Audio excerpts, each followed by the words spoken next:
ഞാൻ designing start ചെയ്ത ടൈമിൽ ഒരുപാട് വിഷമിച്ചിരുന്ന ഒരു കാര്യമാണ് ബാക്ക്ഗ്രൗണ്ട് കളറും സബ്ജക്ട് കളറും കൂടെ മാച്ച് ചെയ്യുക എന്നുള്ളത്. ഒരുപാട് യൂട്യൂബ് ട്യൂട്ടോറിയൽസ് ഒക്കെ നോക്കിയപ്പോൾ എനിക്ക് കിട്ടിയത് ഇമേജിൽ അഡ്ജസ്റ്റ്മെന്റ്സിനകത്തുള്ള മാച്ച് കളർ എന്ന് പറയുന്ന ഒരു പരിപാടിയാണ്. പക്ഷെ അത് ഞാൻ അത്ര സാറ്റിസ്ഫൈഡ് അല്ലായിരുന്നു. പക്ഷെ ഇപ്പോൾ അങ്ങനെയല്ല, വെറും 3 സ്റ്റെപ്സ് ഉപയോഗിച്ച് എനിക്ക് കളർ മാച്ച് ചെയ്യാൻ കഴിയും. And this is day 7 of 30 days of Photoshop for beginners.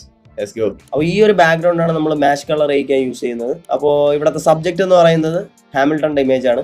കാണുമ്പോൾ തന്നെ അറിയാം രണ്ടും 2 കളർ ടോൺ ആണ്. ഫസ്റ്റ് ചെയ്യേണ്ട കാര്യം ബാക്ക്ഗ്രൗണ്ടിന്റെ ഡ്യൂപ്ലിക്കേറ്റ് ലെയർ എടുക്കുക, Ctrl+J.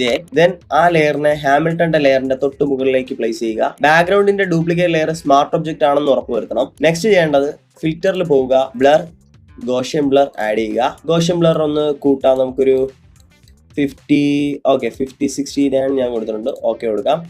ദെൻ റൈറ്റ് ക്ലിക്ക് ചെയ്ത്, അതായത് ബാക്ക്ഗ്രൗണ്ടിന്റെ കോപ്പിയിൽ റൈറ്റ് ക്ലിക്ക് ചെയ്ത് ക്രിയേറ്റ് ക്ലിപ്പിംഗ് മാസ്ക് കൊടുക്കുക. ഹാമിൽട്ടന്റെ ലെയറിലേക്ക് നമ്മുടെ ബാക്ക്ഗ്രൗണ്ട് ലെയർ ക്ലിപ്പിംഗ് മാസ്ക് ആയിട്ടുണ്ട്. നെക്സ്റ്റ് സ്റ്റെപ്പ് എന്ന് പറയുന്നത് ബ്ലെൻഡ് മോഡ് ചേഞ്ച് ചെയ്യുക എന്നുള്ളതാണ്. അപ്പോൾ നോർമൽ എന്നായിരിക്കും ആദ്യം ബ്ലെൻഡ് മോഡ് കാണുന്നത്. അത് മാറ്റിയിട്ട് ഓവർലേക്ക് അകത്തുള്ള ഏതെങ്കിലും ഒരു ബ്ലെൻഡ് മോഡ് ഇട്ട് കൊടുക്കുക. ഈ ഒരു ഗ്രൂപ്പ് ഓഫ് ബ്ലെൻഡ് മോഡ്സിലാണ് നമുക്ക് നല്ലൊരു റിസൾട്ട് കിട്ടുന്നത്. അപ്പോൾ ഞാനിവിടെ ഒരു ഹാർഡ് ലൈറ്റ് ആണ് യൂസ് ചെയ്യുന്നത്. അപ്പോൾ നമുക്ക് കാണുമ്പോൾ മനസ്സിലാവും ഔട്ട്ഫിറ്റ് ഒന്നും വലിയ പ്രശ്നമില്ല, പക്ഷേ ഫേസിൽ ആ ഒരു ഗ്ലോ ഉണ്ട്. അതിന് കാരണം എന്ന് പറയുന്നത് നമ്മുടെ ബാക്ക്ഗ്രൗണ്ടിലുള്ള ആ ഒരു സെൻറ്ററിലുള്ള ഈ ഒരു ഗ്ലോ ആണ് ഫേസിൽ വന്നിരിക്കുന്നത്. അപ്പോൾ നമുക്ക് അതൊന്ന് അഡ്ജസ്റ്റ് ചെയ്യണം. അപ്പോൾ അത് അഡ്ജസ്റ്റ് ചെയ്യാനായിട്ട് ഗോഷ്യൻ ബ്ലറിൽ ജസ്റ്റ് ഒന്ന് ഡബിൾ ക്ലിക്ക് ചെയ്യുക. അപ്പോൾ അത് അഡ്ജസ്റ്റ് ചെയ്യുമ്പോൾ അല്പം ഒന്ന് കൂട്ടുമ്പോൾ ഫേസിലുള്ള അതിങ്ങനെ മാറി മാച്ച് ആയി വരുന്നത് കാണാൻ പറ്റും.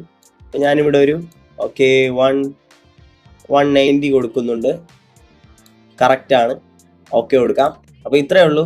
ഈസി ആയിട്ട് നമുക്ക് മാച്ച് കളർ ചെയ്യാൻ പറ്റും. ഇതാണ് before and this is after. Before, after. അപ്പോൾ ഈ വീഡിയോ ഇപ്പോൾ തന്നെ സേവ് ചെയ്ത് വെച്ചോ, യൂസ്ഫുൾ ആയിരിക്കും. ആൻഡ് ഇതുപോലെയുള്ള വീഡിയോസിനായി പേജ് ഫോളോ ചെയ്തോ. ബൈ.